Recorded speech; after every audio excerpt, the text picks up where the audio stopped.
Hello student, already আমরা operating system নিয়ে আলোচনা করছি এবং এর আগের ক্লাসে আমরা যেটা আলোচনা করেছিলাম সেটা হচ্ছে ফাইল এবং ফোল্ডার। আজকে আমরা যে বিষয় নিয়ে আলোচনা করব সেটা হচ্ছে বিভিন্ন ধরনের ফাইল। ফর এক্সাম্পল, এখানে আমরা দেখতে পাচ্ছি সবার প্রথম যেটা সেটা হচ্ছে সিস্টেম ফাইল।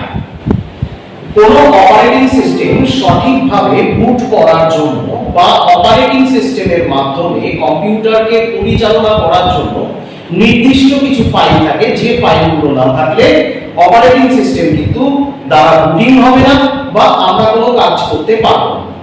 সেই সমস্ত ফাইলগুলোকে আমরা বলে থাকি সিস্টেম ফাইল। অর্থাৎ সিস্টেম ফাইল যদি ঠিক না থাকে তাহলে কিন্তু অপারেটিং সিস্টেম কার্যকরী হবে না। যেমন DOS অপারেটিং সিস্টেমের জন্য ব্যবহৃত সিস্টেম ফাইলগুলো হলো io.sys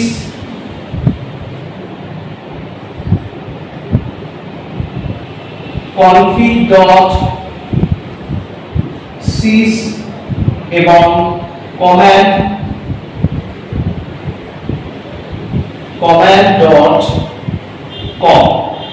অর্থাৎ এই সিস্টেম ফাইলগুলো যদি না থাকে তাহলে DOS এর মাধ্যমে আমরা কিন্তু কম্পিউটারকে পরিচালনা করতে পারবো না। এরপরে যে ফাইলের কথায় আসবো সেটা হচ্ছে স্টার্টআপ ফাইল।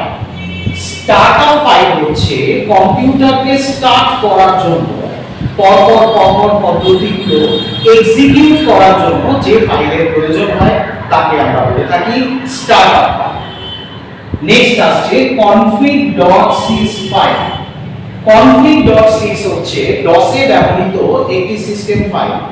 এই সিস্টেম ফাইল ওই কম্পিউটারের কনফিগারেশন অর্থাৎ বিভিন্ন হার্ডওয়্যারের কনফিগারেশনকে লিপিবদ্ধ করে বা তার মধ্যে এই সম্বন্ধে বিবরণী থাকে।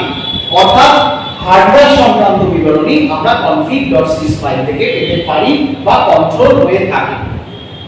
এরপরে যে ফাইলটি নিয়ে আমরা আলোচনা করব খুব গুরুত্বপূর্ণ একটি ফাইল, যাকে আমরা বলে থাকি ব্যাচ ফাইল। এটা কিন্তু সম্পূর্ণ ভিন্ন একটা প্রকৃতির ফাইল। এই ফাইলের মধ্যে সাধারণত আমরা DOS এ ব্যবহৃত বিভিন্ন কমান্ডগুলোকে সেভ করে থাকি এবং যখন আমরা এই ফাইলকে এক্সিকিউট করি তখন এই ফাইলের মধ্যেকার সমস্ত কমান্ডগুলো এক্সিকিউট হতে থাকে। ফর এক্সাম্পল, সাপোজ একটা কমান্ড দিলাম কপি স্পেস বার কন স্পেস বার AA। তাহলে এটা হচ্ছে ফাইল তৈরি কমান্ড এবং ফাইলের নাম হচ্ছে AA.bat এক্সটেনশন আমরা মেনশন করে দিলাম। এবার যদি এখানে আমরা ডেট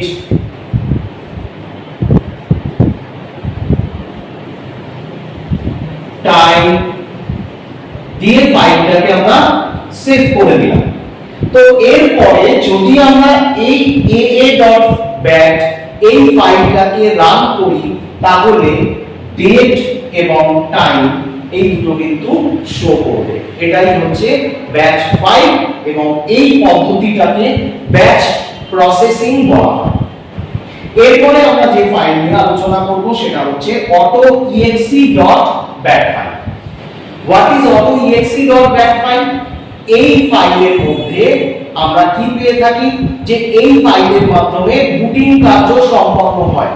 অর্থাৎ যখন বুটিং হয় তখন এই ব্যাচ ফাইলটি অটোমেটিক্যালি এক্সিকিউট হয় এবং যার ফলে পরপর কার্যগুলি সম্পূর্ণ হয়।